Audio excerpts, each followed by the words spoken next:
Hello, my name is Isaac Brookman, and welcome to Office Hours. Each episode, I will talk to a professor about a topic that is relevant to you. On each show, the guest will have a different perspective on the topic. The goal is twofold. First, I want to make academia more accessible, applicable, and exciting to everyone, including non-academic audiences. I also want to help dissolve the boundaries between disciplines by taking a more holistic approach to learning.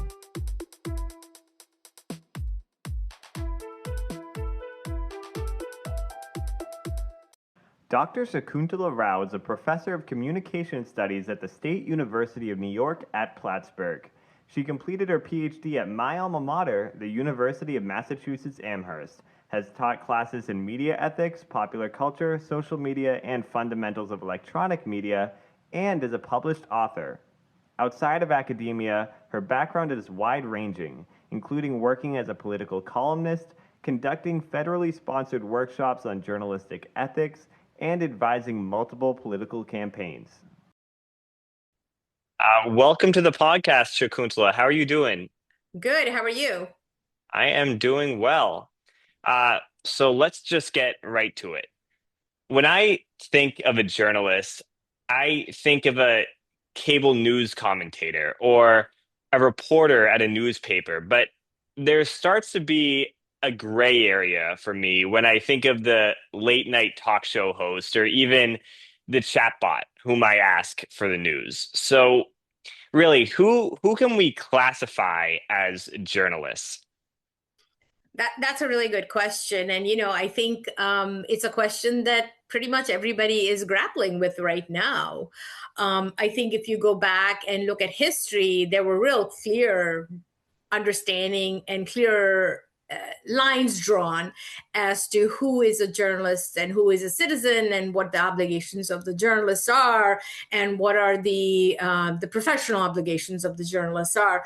I think with the shift in technology, I think we have really seen that profession I would say, evolve in a way, but not always for the best. Now, keep in mind that unlike law and unlike medicine and other professions, we don't really have in journalism a certification, right? We sort of, it in a way, it sort of delineates it from other professions, in the sense that it is true that anybody with a iPhone can become a journalist. So I think that gray area had always existed, but now I think that gray area is becoming even more pronounced in our daily conversation as to who is a journalist. So I think that's something that is in flux, and I'm not sure I completely fully adhere to the sort of the old school principle, which is like, oh, if you go to J school, you have a degree, and only then you can practice journalism. I don't adhere to those strict norms, but I do think that to be called a journalist, you need to have some professional training, as you would in any other profession. Right? I mean, you wouldn't just hire somebody and say, hey, just because you have a calculator, you're an accountant. No, you wouldn't do that. So in the same way, I am hoping that some of the old professional training that we give people in J school still is true. So I'm not sure I'm giving you a right wrong answer. I'm not sure, but I'm not giving you a very definitive answer. But I'm not sure there is one. Yeah, I could certainly think of some journalists in quotes off the top of my head that could definitely use a little bit of professional training. But what factors sort of inform the typical journalistic practices within a country? Yeah, I think that's a very normative, it's a normative question, and it's a normative practice, in the sense that quite often journalism foreshadows the politics of the country, the politics of the place. So the more democratic leaning your state is, or your government is, more democratically lean is your media. right? So it's kind of there is a direct causality. I think we have seen that across the world, and we have seen it across space, across time, within history, that has happened. As societies open up more, the media becomes more democratic. As the societies tend to be more authoritarian, the media kind of closes down. So I think that that's usually, they foreshadow each other. So the normative practices of journalism can directly be correlated to the, we often say in J schools, we say they are directly correlated to the Constitution, which a state adheres to or not. Right? I mean, there are many states that may have constitutions, India is an example, which are very progressive in nature. But when you look at media practices and the way the government communicates with media, it's not as democratic. So I think that it all depends on the government and the people in power at that moment. Okay. So relatedly, and especially in I think more authoritarian states that you're talking about, how can political actors utilize the media as a tool to exercise power? Right. I mean, I think we have seen this across, if you go back to history, I mean, I know nobody wants to talk about history these days, but if you go back to history, you can see in Europe that was very successful with the Third Reich, which, the first thing the Third Reich did was to not only take control of the media, but to immediately change the content, to radicalize the content. I mean, it was really important. And we have seen that being done over and over again. And like Third Reich, that sort of doesn't stand out that much in the history of media since, which is that the starting point is almost always the vilification of minorities. It just happened to be, kind of in Third Reich, it was definite, obviously, the Jewish population, the very small Jewish population in Germany at that time. It wasn't that big. So the minority doesn't have to be a huge population to vilify it and kind of take control. But we have seen that's usually the starting point. They're the least empowered. They have the less voice given, and we have seen that, for example, in India as well, right? The Muslim population, where most of my work comes from, the work I've done in India and South Asia. We have seen that in India, where the Muslim population, which is a small population of India, being vilified, right? They become the focus as the media turns more authoritarian, as the government becomes more oppressive or nationalistic, as in the case of India. It focuses on this minority population. We have seen that in Sri Lanka, for instance, with the Tamil population. We see that in Bangladesh with the Hindu population. Pakistan is another good example in South Asia. So that's usually the starting point of how authoritarian governments kind of try to impose their will or influence politics of the region. Because quite often, as we saw in pre-war Germany, minorities just don't have the voice, right? So it's propagandizing about them is a good first step. Right. And then, of course, everything else follows. So, and I think one of the things that we can learn from that history of Germany is that once you have vilified the minorities, it doesn't end there. That aggression doesn't end with the minorities. It then extends to other actors, and it extends to other political elements. And then there's some. It's not, I don't want to say that that's true for all states, that's true for all journalism, but I think we have seen that being played out over and over again. So you seem to be saying that for good journalistic practice, it's necessary, one, to have some sort of professional experience or even maybe just J school, right?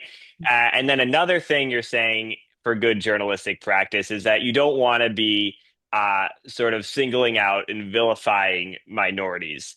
So those are I think a couple pillars of good journalism that you're touching on. But what are some of the other key pillars for journalistic ethics? Yeah, that's again, it's a very good question and very difficult to answer in the global context. Because each society, without sounding like completely, kind of cultural centeredness, I do want to say that each society is kind of struggling with its own internal dynamics, which make it hard for us to come up with a global media ethics, right? I mean, some of us have been writing about global media ethics for years now, and we always run against this, up against this kind of resistance from local journalists, is that this sounds imperialistic, what you're trying to say. Just because that works in Europe, or something that's happened in Europe, doesn't mean that that's how it's playing out in our country. Like, you can't and I'm about to try to say, hey, well, Isaac, your question about my earlier point about minority oppression, right? I can't just say, oh, just because Holocaust happened in Europe, right, and I go there and start talking about it in Sri Lanka, they'll sort of look at me and like, well, we don't have that history, right? That's not our history. That then you need to go to the West and figure out why that happened over there, right? That's their internal dynamics. So it's really hard to talk about it in the global context, but I would say there are some basic principles that you can kind of look at. Truth is one of them, right? I mean, Gandhi's famous word, truth is eternal. I mean, for a moment, just because for a moment, and comes directly from Gandhi, when he was in the sort of in the midst of that nonviolent movement, he sort of said, listen, just because everybody else is lying does not mean the truth becomes lie. Truth is eternal. So in that sense, keep that as a pillar of whatever work you're doing in journalism. The truth is eternal, right? That's one. And the second one that I strongly believe in and advocate for is the sanctity of human dignity. Right. So yes, my colleagues in Sri Lanka are right that there is no Holocaust that ever happened in Sri Lanka. That does not mean that Holocaust cannot happen, not exactly in the same form, but a different kind of genocide certainly can happen, and some of it has happened in Sri Lanka. So the human dignity, which we saw being completely diminished in 1930s and 40s in Europe, can play itself out, perhaps not exactly the same way in other places if you don't have respect for human dignity and human life. So those are the two principles I think we always abide by in our discussions of global media ethics. And I do believe that that can be a universal principle. So you touched on this universal principle of truth, and it sounds very common sense. But uh, you know, as you stated before, there's so many different types of journalists, right? And some journalists, particularly content creators, I feel like they think they have the right to speculate and to present such speculation as fact. For instance, there is a YouTube channel I love, and I'm sure many listeners have heard of, called Yes Theory, with around 10 million subscribers. A little over a year ago, they made a video about an archaeological site that they claimed in the title rewrites human history. Their guest, on whom they base the claim, is a conspiracy theorist. When they faced backlash about this, Yes Theory issued a statement saying they are aware that the guest loves to, quote, speculate, but they have a duty to do so because it's what pushes knowledge forward. Uh, Hopefully you can see the problem here. The title presents the information as true. It says that this rewrites human history. It doesn't say it might rewrite human history. It could rewrite human history. It says it does rewrite human history. And the the channel stated elsewhere that they know it might not be true. And to me, this is not all Yes Theory's fault. This seems to be partly kind of uh, hate the game, not the player situation. Content creators on major platforms are structurally incentivized to produce engaging content, and conspiracy theories are certainly engaging. So it kind of makes sense why they would have to sort of present that information in the title to get views like that. Um, So given this incentive structure, do content creators have the same ethical responsibility towards the truth as, let's say, um, a New York Times reporter bound by some sort of ethics handbook? Right. I think you answered that question, right? Yourself in your description, right? It's very well said, Isaac. I think that I think in this infodemic world that we live in, which is the platform, right? And we have platform people who own the platform are unwilling to engage in the kind of conversations that you and I are having right now. They are not interested in developing a code of ethics. I think Mark Zuckerberg has really come out and said that. No, what he has said is actually very interesting. What he has said is that he has not. Okay, let me stand corrected. He has not come out and made a statement about a code of ethics per se, right? So it's a little bit more nuanced. But his position, as in the position of other platforms, that it is up to the user. So if you actually read their code of conduct, which I teach in my classes and I refer to, it has a lot of good ethical content, but it's all about the user, right? So the ethics is actually left to the user, not to the platform. Right. And that historically is very different from legacy media. In legacy media, almost all ethics was actually developed and was the enforcement was responsible. The responsibility of the enforcement was left to the actual media producer, not the user. Right. So in that sense, it's like it's looking at ethics upside down, and that will not work in the long run, has not worked, and will not work. Right. So we can go around having this discussion when we can talk about any number of those content creators that you talk about, unless there is a shift in the way the platforms take ethical and moral responsibility of that content, will be in this circle. We'll be in this sort of doom circle that will just kind of, blame each other, but not the one who's actually spreading the information. I sound like one of those conspiracy theorists, but it is true. I think we have to hold them responsible for what they're doing. Definitely. Hopefully, we could get out of this doom loop that we're in. I want to shift to journalism and globalization now. So, a national media outlet will typically report its own country's perspective. I feel like this can promote an ethical outlook for people that really doesn't extend past their own nation's borders.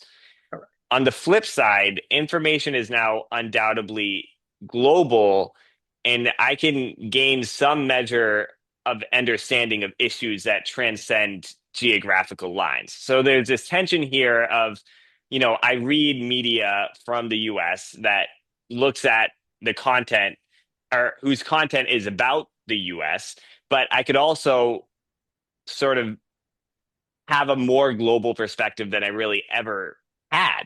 So do you think, in the 21st century in particular, do you think that journalism has contributed to globalization?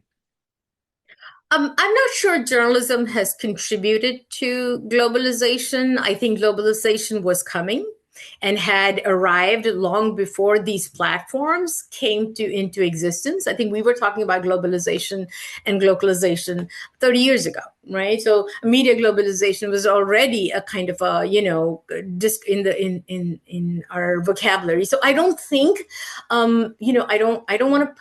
I don't want to be a media-centric person. I don't always want to say that it's media or technology that precedes all these changes. I think it's a much more of a diffusion theory that I advocate for and see myself is that sometimes media leads the way and sometimes media follows, right? So in that sense, I don't think journalism or media itself that has led to globalization, though there are elements that you can identify, Zach, and say, hey, in this instance, I think media sort of led to kind of a globalized conversation about A, B, or C, right? But globalization was definitely in play already before all these globalized platforms came about. Having said that, also there was an understanding probably within the last 20 years that nationalistic or nationalized journalism was no more feasible. And the reason it was no more feasible is because we were suddenly facing issues that were global in nature than ever before, right? And we're not just talking about wars, because that's what historically had been the points of contact. That the only time you stop being a national reporter is when there's a war and you have to report about a war, right? A war between nations. But I think with climate change, I think that discussion completely changed. Right, there was certainly a kind of a awareness among journalists that there are issues that are not now coming up that cannot be contained within national borders. Right, so if there's a wildfire in Canada, I can't just live in Vermont and say, I don't know what's going on. Why is this air so dark? I'm only going to talk about Vermont. No, suddenly I am now confronted with talking to people in Canada. So I think my point is that journalism does not always lead to globalization. There are global events that now precipitate us to have journalism that is global in nature. And I think at this point, it's unavoidable, right? I think national news is, for all, the good it did post-World War II, is dead. I think we have to accept the global model of journalism. Yeah, so journalism, globalization changed journalism, not journalism changed globalization. I guess a follow-up to that would be, do you think that journalism has created a greater understanding between people in different geographical lines and in different countries? Yeah, absolutely. Right. I mean, I think that because there are different kinds of journalism, right? There is a kind of journalism, the cultural journalism is very, very important. We have talked about the soft power of cultural journalism in the sense that people just don't want to learn about the country's politics all the time. They are interested in the culture and, all this other, food, for instance, is a very good example. People who do food journalism will tell you that sometimes their stories get much more viewers than stories about just the politics of a region, right? So that way, I think definitely their journalism can and has built bridges and can be can be a force of sort of global good. If you're looking from an ethical perspective, right? From an ethical perspective, journalism can be a huge builder of, I don't know, the word sort of escapes me at this moment, kind of transnational contact. I think that's how I would put it. So yes, journalism can be very beneficial in that sense. Okay. And we kind of touched on this earlier too, but do you think that there should be a universal code of media ethics? Yeah, I mean, we have, my book is called Global Media Ethics. So, I mean, there is a group of scholars who have worked for the last 20 years and, gone around the world advocating for global media ethics, at least nothing else but to start the conversation. Right? We feel that the time has come that we have to sort of kind of take responsibility of ourselves as journalism teachers and also to our students that ethics takes central stage. Ethics is not something you teach on weekends. Ethics is not something you practice on the side, but ethics is central to this profession as it is in any other profession, right? The problem is that the model of ethical journalism globally comes up against the model of monetizing journalism, right? So every time wherever I am, I have this conversation. Well, you have to be an ethical journalist, but then somebody inadvertently raises their hand and says, well, if I do what you tell me to do, I'll get fired, right? Because it's not going to make any money. So those two principles, for some reason, has been told that they kind of go against each other, right? And to a certain extent, probably they do, but then that's unethical too. So I think that, how do we manage that? I think it's hard. However, there are some very good media models that have been very successful, working locally and kind of coming up with, being very ethical and yet succeeding. Maybe not at the national level, but at the local level, they have succeeded, right? I think you have to. You have to have this comes from a colleague in India who always used to say that journalism cannot be married to greed. It just cannot be. And the moment that happens, it loses its importance, it loses its relevance. And I think that's why these two models they need to be balanced. And I'm talking about this globally. I'm not talking about just United States. Yeah, I think you touched on an interesting point that I think you're saying the main barrier to some sort of universal media ethics is the incentive structure of the individual journalists coming up against whether that be their company or their government. So I think, define the kind of put that universal code in place. There needs to be like deeper structural cooperation. The onus of responsibility should not just fall on like the individual journalists to report truthfully. It should fall on the company and even more broadly the government that that company resides, if that makes sense. Yes. And I want to say that in all these years that I've gone around the world and met so many different journalists from so many places, I have never had a journalist who had said, I really enjoy being unethical, right? I've never had that. What they say is, I feel frustrated because I'm asked to do unethical things, or I'm asked to write an unethical story. So I think that you're absolutely right, that if you talk to people on an individual level, maybe that's one global media ethics, right? It's the principle across the board of no harm, right? I mean, most journalists will tell you that we are committed to the principle of no harm. However, we are forced to write stories or report that do cause harm, right? And to make money, or, to kind of hurt, to sort of, this is what the proprietors want. Right. So yes, I think that individual responsibility is important. Certainly, it's important. I don't want to take the agency away from a journalist, right? You don't want to do that. You want to give them full agency, because that is part of the global media ethics that we advocate for, which is the principle of freedom. Right, the principle of freedom, which relates to truth, of course, right? And so we want to advocate that at its core. But at the same time, that cannot happen until the structural changes that you described take place. Yeah.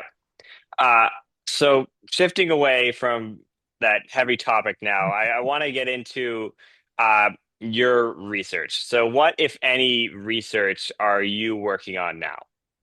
Well, I'm like very close to retirement, so I'm wrapping up all my big projects, but I have a small one that I've been working for the last year and a half, I would say, which I've been very interested. I teach social media and I teach social media ethics particularly. And I've been very interested, just like you talked about content creators, right? The economy, the creator economy. And I've been reading a lot about that. And one of the things that I have been tracking for about 26 months, I would say, are content creators as human smugglers, people who smuggle creators who smuggle people into United States in various routes, whether they're southern border or the northern border, and how successful they are as creators. Right.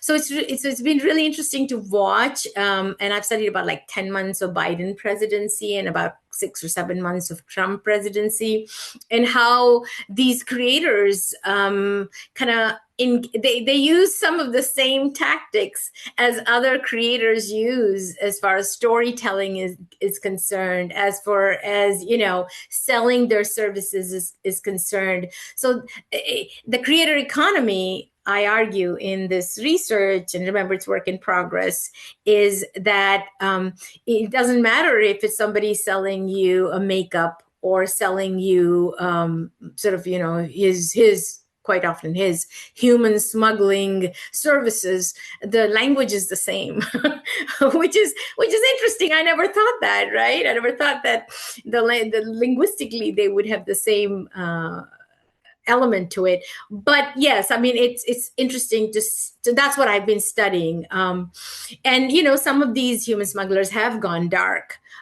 since President Trump took office, right? They have become, or they have, I suspect they have gone to other more secure platforms like Signal rather than Instagram, because I'm studying Instagram particularly. So that's kind of where my research is. And I want to see how this evolves as the Trump presidency evolves. What happens to human smuggling, and, you know, what the sort of the language of human smuggling on social media changes or not. Right now, there is no change. They're still selling their, you know, services. So I think that's where I am right now.